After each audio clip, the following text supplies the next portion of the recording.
ఎవరైనా సరే ఒక చిన్న కాగితం ముక్కతో జైలును బద్దలు కొట్టి పారిపోగలరా? వినడానికి ఇంపాసిబుల్ అనిపిస్తుంది కదా.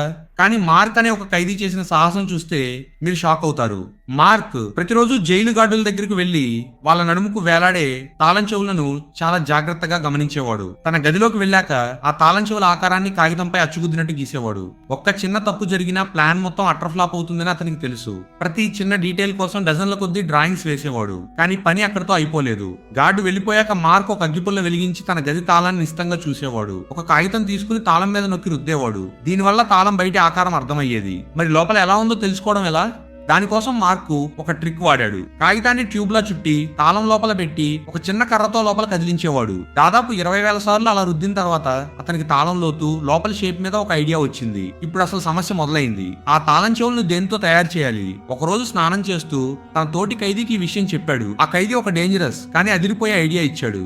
మార్క్ కార్పెంటర్ షాప్ లో పనిచేస్తున్నప్పుడు గార్డులు అటు ఇటు చూస్తున్న గ్యాప్ లో కొన్ని గట్టి చెక్క ముక్కలను దొంగిలించి తన కాఫీ థర్మస్ అడుగును దాచేశాడు. గార్డులు ప్రతి షిఫ్ట్ అయ్యాక థర్మస్ లను చెక్ చేసేవారు. మార్క్ వంతు వచ్చినప్పుడు గార్డుకి అనుమానం వచ్చి థర్మస్ను గట్టిగా ఊపాడు. కానీ మార్క్ ముందుగానే అందులో ఒక టవల్ కుక్కడం వల్ల ఆ చెక్క ముక్కల శబ్దం రాలేదు. అలా మార్క్ ఆ గండం గట్టెక్కాడు. ఇక తాళం చెవి తయారీ మొదలైంది. మార్క్ ఆ చెక్క ముక్కలను రంపంతో కోసి షాండ్ పేపర్ తో నునుపుగా చేశాడు. తాళం చెవి హ్యాండిలను గమ్తో అంటించి అది త్వరగా ఆరడానికి ల్యాంప్ షేడ్ వేడిలో పెట్టాడు. తను గీసుకున్న నమూనా ప్రకారం చెక్కను చెక్కుతూ ఫైనల్ గా ఒక తాళం చెవిని రెడీ చేశాడు. గుండె చప్పుడు పెరుగుతుండగా ఆ తాళం చెవిని తాళంలో పెట్టి తిప్పాడు. లోపల క్లిక్ అని శబ్దం రావడంతో తన ప్రయత్నం ఫలించిందని అర్థమైంది.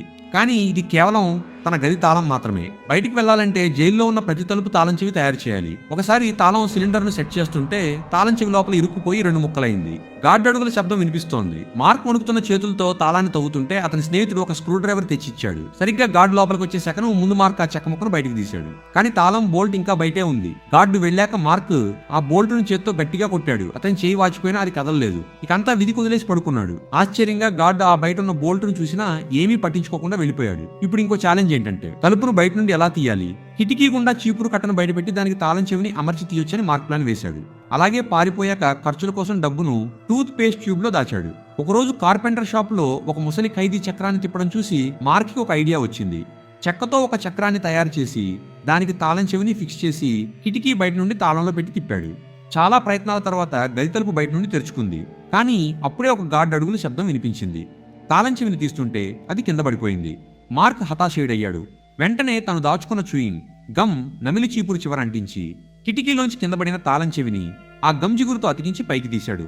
అదృష్టవశాత్తు అది దొరికింది. ఇక ఆ రాత్రి ఒక డమ్మీని బెడ్ మీద పెట్టి తన స్నేహితులతో కలిసి బయలుదేరాడు. వీళ్లు నగ్నపాదాలతో మొదటి అంతస్తుకు చేరుకున్నారు. అక్కడ గార్డు రావడం చూసి ఒక స్టోర్ రూమ్ లో దాక్కున్నారు. గార్డు కింద పడిన వీరి చెమట చుక్కలను చూసి ఆగిపోయాడు. పైన సీలింగ్ నుండి నీళ్లు లీక్ అవుతున్నాయేమో అని అతను అనుకోవడంతో వీళ్లు ఊపిరి పీల్చుకున్నారు. గార్డు వెళ్ళాక వాళ్ళు ఒక్కో తలుపు తీసుకుంటూ ముందుకు వెళ్లారు. చివరగా మెయిన్ గేట్ దగ్గరికి వచ్చేసరికి అది ముందే తెరిచింది. కానీ బయట ఒక గన్ పట్టుకున్న గార్డు తిరుగుతున్నాడు. ఒక చిన్న అద్దంతో అతని కదలికలను గమనిస్తూ అతను అటు తిరగగానే వీళ్ళు మెరుపు వేగంతో బయటకొచ్చి టాక్సీ ఎక్కి వేరే సిటీకి పారిపోయారు. మరుసటి రోజు ఉదయం గార్డు వచ్చి చూసేసరికి గదిలో మార్క్ లేడు. కేవలం అతను తయారు చేసిన బొమ్మ మాత్రమే ఉంది. ఈ సీన్ తో ఈ మూవీ ఎండ్ అయిపోతుంది.